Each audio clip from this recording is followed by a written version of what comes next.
Y lo que se dice es que existiría o no, lo acaba de decir también el congresista Mulder, esta clase de acuerdo o de aprovechamiento político por parte del partido de gobierno por este tema. Vamos a preguntárselo a Gilbert Violeta, él es congresista de Peruanos por el Cambio, nos acompaña esta noche. Buenas noches. ¿Cómo está? Marcelo. Bienvenido, muchas gracias por venir. ¿Es cierto eso, que realmente se intenta aprovechar un tema como el de Alberto Fujimori para tener algunos beneficios como lo que sucedió con la aprobación Mira, del de ninguna proyecto? manera. Primero, lo que hay que recordarle a la ciudadanía en general es que no hay ningún indulto ni solicitud de indulto en trámite. En el Ejecutivo, en relación al caso de Alberto Fujimori, no hay ningún indulto. Segundo, a nivel de la bancada de gobierno, este no es un tema que se haya conversado. Y en tercer lugar, para nada constituye una carta de negociación con el fujimorismo, al punto que el propio vocero del fujimorismo, el señor Galarreta, lo precisó también en la sesión del Pleno, y asimismo nuestro vocero. O sea que por ese lado yo creo que probablemente hay más especulación que realidad. Pero especulación que llega desde el propio presidente de la República, con las declaraciones que da, ¿no? Bueno, lo que ocurre es que hubo una declaración de Carlos, del vocero, de Carlos Brus, cuando le preguntan si qué opina él sobre este tema, y claro, él se aventuró a dar una opinión muy personal. Yo inmediatamente salí a precisar que por el lado del partido de gobierno, por el lado de la bancada y por el lado del gobierno, este no era un tema que estaba sobre la mesa de conversación. Ya planteado el tema e ingresado a la comisión, que me imagino viene a la Comisión de Constitución, a la Comisión de Justicia, debatiremos este tema y tendremos una posición, pero hasta este momento no hay ninguna posición adoptada sobre el respecto. Hay elementos obviamente que analizar. Por ejemplo, una ley efectivamente no puede tener nombre propio ni afectar a una sola persona. Este caso, de aplicarse, de aprobarse como está, si bien excluye en el caso de violadores, de terroristas y de traficantes en general, lo que sí es cierto es que podría comprender, por ejemplo, dentro de 3 años, extendérsele al señor Vladimiro Montesinos. Entonces la pregunta es, ¿los peruanos queremos que el señor Vladimiro Montesinos sea acogido a una ley de esta naturaleza? ¿No?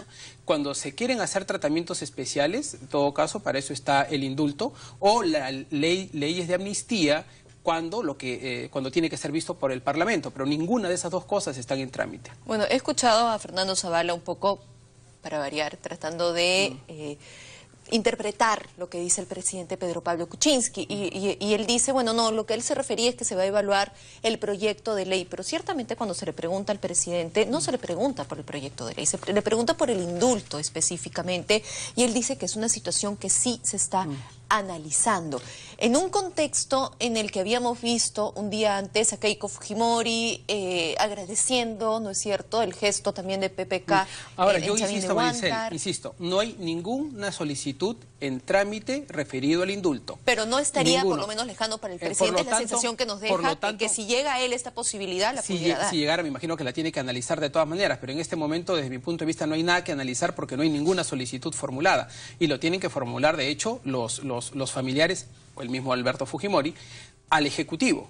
Y la ministra de Justicia ha precisado ayer temprano diciendo, no, desde el Ministerio de Justicia no tenemos ningún caso referido al señor Fujimori, o sea que por ese lado no viene la cosa. ¿Qué le pareció el gesto de Kenji con Zavala?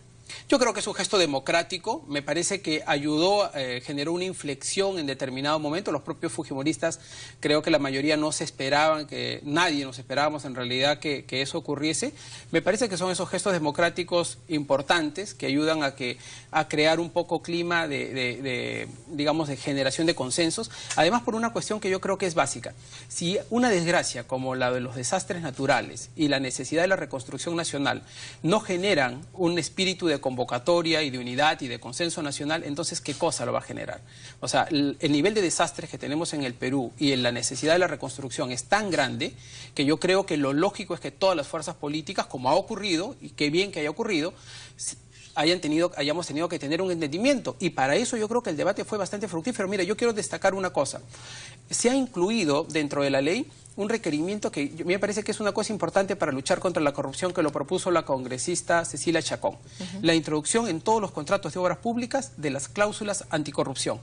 Una propuesta de ese tipo, ¿cómo podía ser excluida de un dictamen o de un proyecto de ley. Me parece bien, lo dijo la congresista Chacón, hubieron varias otras modificaciones, por ejemplo, para facilitar la participación de la Contraloría, y también fueron tomadas en cuenta, y al final creo que lo que terminó saliendo, fruto de estas negociaciones y aportes de los congresistas, me parece que fue mejor de lo que había propuesto el propio Ejecutivo. Hay algunos cambios que son importantes, ¿no? que han sido punto de crítica inicial, como por ejemplo el de la autoridad, ¿no? que va a tener a cargo el tema de la planificación, de la reconstrucción, y que se ha agregado que no solamente tenga las coordinaciones con el Ejecutivo, sino que también sea con los gobiernos regionales, con los gobiernos locales. Así es, había una discusión sobre cómo participan los gobiernos regionales y locales en general.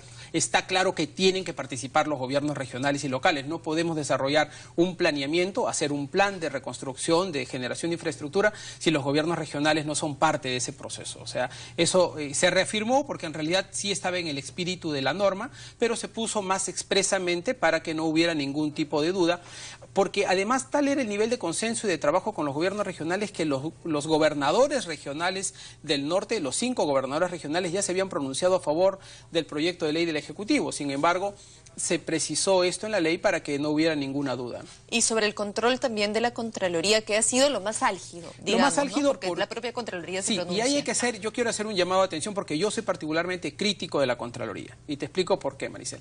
Todos los procesos de corrupción que han habido en el Perú en las últimas décadas se han hecho en las narices de la Contraloría. O sea, la Contraloría no puede eludir una responsabilidad. Y no hablo de este Contralor, hablo de los 20 últimos años, solo para poner un ejemplo. Han ocurrido con la norma que la Contraloría defiende. Al contrario, los investigadores y los principales críticos de los temas de control y de lucha contra la corrupción, una de las cosas que proponen es que la Contraloría no solamente participe para hacer acciones de control cuando ya terminó el proceso, sino que la Contraloría participe a lo largo de los procesos de los concursos públicos, a lo largo de las licitaciones, opinando. Te pongo un ejemplo. La Contraloría hoy día participa, por ejemplo, en el momento en el que se determina el precio de una obra, el valor de una obra. Y la Contraloría puede considerar de que está sobreestimado en 20, 30 o 40%, pero no dice nada y espera que termine el proceso, que se entregue la licitación y 6 meses después dice, cuando hace su informe de control, ese precio está sobrevalorado. La pregunta lógica es, ¿por qué no lo dijiste en su momento si tú estabas acompañando este proceso? Pero no es vinculante. Porque dicen, yo emito una opinión, pero no es vinculante. No, pues señores, o sea, si queremos luchar contra la corrupción, todos nos tenemos que mojar en este tema. Y eso supone emitir una opinión, participar de este proceso y si es que tengo algo que observar en su momento, hacerlo en ese momento. No esperar que termine el proceso y ya una vez que sobre hechos consumados, emitir una opinión.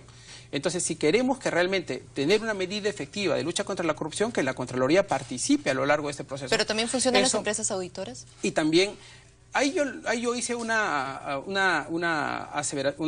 corrección, también una opinión, en el sentido de que dejemos en la libertad de la Contraloría que ellos determinen en qué casos tienen sus propios equipos para poder intervenir y hacer las acciones de control o en qué casos necesitan contratar empresas auditoras para fortalecer el trabajo. Es decir, no se lo limitemos desde la norma, que todo sea por empresas auditoras, ¿no? Y al final ha quedado así, es decir, la Contraloría va a poder determinar en qué casos son los propios funcionarios de la Contraloría quienes directamente intervienen o en qué casos van a necesitar empresas auditoras complementarias. Y ahí yo insisto, coincido con lo que opinaba el congresista Mulder, en el sentido de que el Frente Amplio, la verdad, no entendí su posición porque se recogieron todas las opiniones que ellos emitieron y al final, cuando terminó todo esto, hacen una conferencia en la que dicen que su punto de discrepancia por el cual votaron en contra de esta ley es porque no se le estaba incrementando los recursos a la Contraloría. Miren, primero, la Contraloría tiene recursos, es decir, la Contraloría tendría que hacer un requerimiento en base al plan que todavía no está terminado,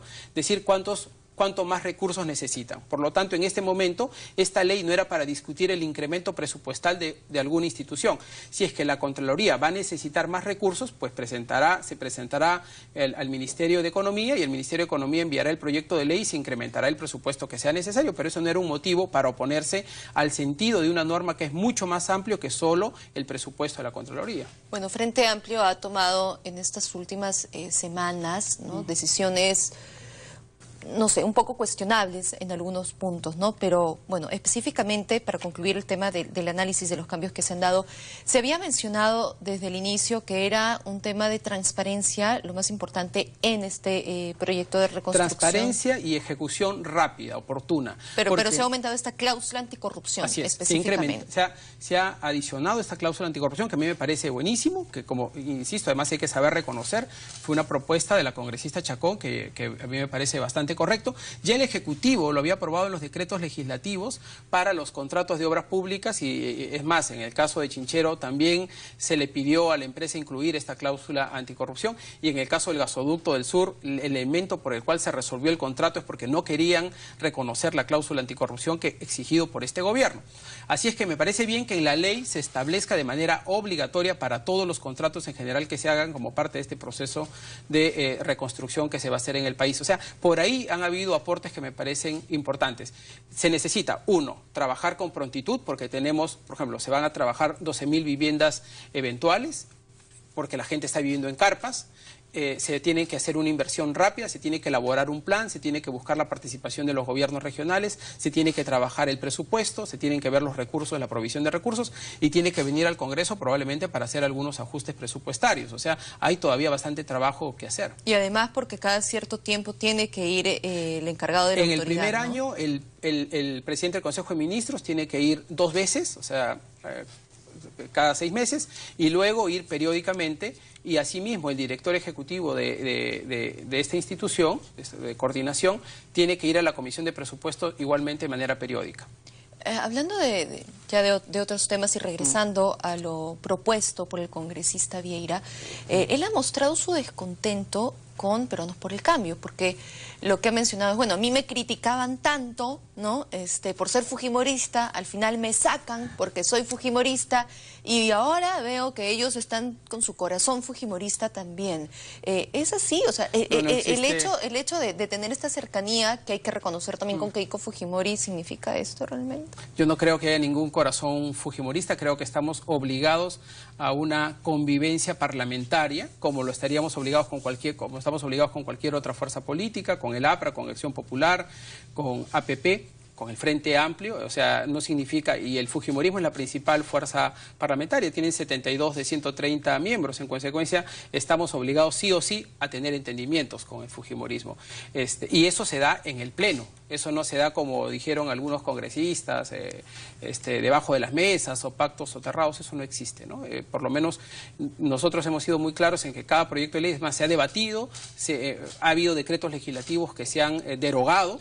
Si hubiera habido un entendimiento, como dicen algunos congresistas, con el fujimorismo, miren, nos han derogado los decretos legislativos, el del INEM, se ha derogado el decreto legislativo sobre el régimen disciplinario de la Policía Nacional, se ha derogado el 1323 sobre crímenes de odio, es decir, decretos legislativos donde nosotros hemos opinado que no ha habido ningún sustento técnico de parte del fujimorismo para derogarlos y lo han derogado por imposición del número, pero es así, a veces ganamos y otras veces no necesariamente, pero es parte del proceso parlamentario. Se creía que iba a ser una oposición mucho más férrea, mucho más extrema, no es lo que estamos viendo en estos resultados, lo cual en ciertos puntos sí resulta positivo para llegar a un consenso mucho más adecuado. Creo que es parte del proceso de madurez a la que están obligados todas las fuerzas políticas, pero por la responsabilidad propia que tiene el fujimorismo. Creo que el hecho de que la ciudadanía sea súper consciente de que el fujimorismo tiene un control absoluto del Parlamento hace que el fujimorismo se vea más limitado a no utilizar ese poder de manera no razonable. Hasta fiscalizado, ¿no? Por supuesto. O sea, además, otra cosa, la verdad es que, por ejemplo, en materia presupuestaria, ya el fujimorismo ha establecido varios candados al tema presupuestario que históricamente, ha eliminado varias cosas que históricamente existían para poder tener desde el Parlamento un mayor control del presupuesto de la República. Y bueno, el Ejecutivo ha tenido que acceder a eso para poder tener un equilibrio. Frente Amplio, después de lo ocurrido ayer, ¿se convierte ahora sí en una piedrecita en el zapato? Yo creo que el Frente Amplio siempre tienen ellos mismos piedras en el zapato y creo que su principal incomodidad es hacia adentro más que hacia afuera. Nosotros ya los conocemos y mira, es igualito, es probablemente las posiciones un poco más radicales, más extremas que hay en el Parlamento, pero igual el Parlamento es para conversar, para discrepar y al final para acordar algo. En algunos proyectos de ley no estamos de acuerdo, no están de acuerdo como en pero en varios otros coincidimos. y coincidimos para bien, ¿no? Bueno, aquí lo importante es siempre llegar a consensos y no quería, se nos va el tiempo, pero no quería irme sin consultarle. Sé que usted ha hablado muchísimo sobre el tema de Venezuela, ¿no? En una situación en la que vemos cada vez es mucho más crítica. ¿Qué se puede hacer desde acá? Mire, en el caso de Venezuela lo que hay que hacer, lo que pasa es que hay que hacer una correlación de fuerzas internacionales de los países de Latinoamérica para que todos metamos un poco más de presión al presidente Maduro.